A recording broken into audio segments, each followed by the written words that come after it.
Mundësi të kufizuara konsiderohet se ka kryeministri në detyrë Albin Kurti për të siguruar shumicën e nevojshme për formimin e qeverisë së re. Kurti bashkëpunim nuk gjeti në lidhjen demokratike të Kosovës. Një ditë më parë, ftesa e tij për takim konsultativ u refuzua nga kryetari i LDK-s Lumir Abdigjiku. Sipas analistit Artan Muhaxhiri, krahas refuzimit të LDK-s e deklarimit kundër bashkëpunimit me vetëvendosjen të PDK-s e AAK-s, opsioni vetëm është mbështetja e nismës dhe pakicave në kuvend.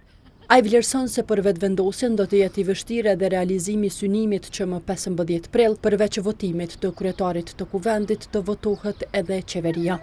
Votat nuk i ka, edhe në fakt numrin prej gjatën e deputetëve e ka të pamundur të arrijë me parti tjera përveç me nismën dhe me pakicat.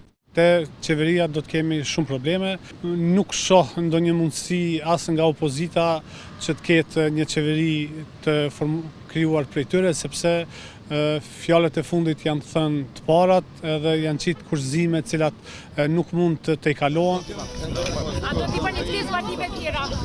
Për refuzimin e LDK-s, pastaj nëse do të takohet me partitë e tjera shqiptare dhe për formimin e qeverisë së re, kryeministri në detyrë Albin Kurti është pyetur 5 herë të mërkurën.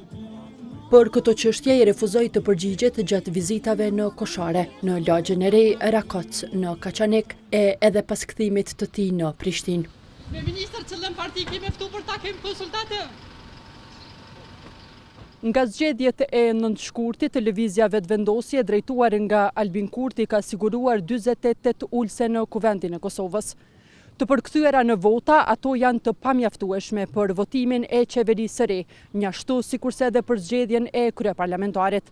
Lëvizja vetëvendosje e Kurti nuk i ka të sigurta as 10 votat e deputetëve nga komunitetet jo serbe të përfaqësuara në kuvendin e Kosovës.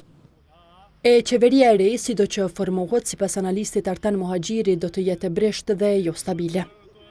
Kushdo që ta krijojë qeverinë, do të jetë një qeveri në këmbë qelshta, një qeveri jo stabile, e cila nuk do të mund të ballafaqohet me kërkesat e mëdha, veçanërisht për zhvillim ekonomik, për dialog, për largimin e masave sankcionuese nga BE-ja dhe një ballafaqim të ashpër me administratën Trump. Në lidhje me konstituimin e legjislaturës së 9, përgatitjet teknike kanë diskutuar një ditë më parë subjektet politike të përfaqësuara në kuvend.